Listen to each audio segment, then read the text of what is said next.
Alright. Kumusta po kayo? Welcome back to another episode po natin. Alright. Nagbago yung layout natin, no? Nagbago yung layout natin. Kaya, ang purpose niyan para kung may nanonood ng mga reels, makikita nila yung live ko.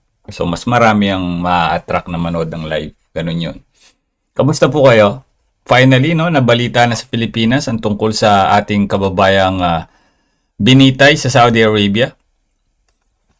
Yung mga OFW po na awang-awa, ano? Awang-awa sila sa ating kabayan, ano? Pero ayaw nila na pagsabihan. Nagagalit sila kapag pinagsasabihan natin. Yung mga kababayan natin na wag gumawa ng mga hindi maganda. Ay, nako, buhay nga naman, ano po? Okay, kamusta kayo? Mga OFW po na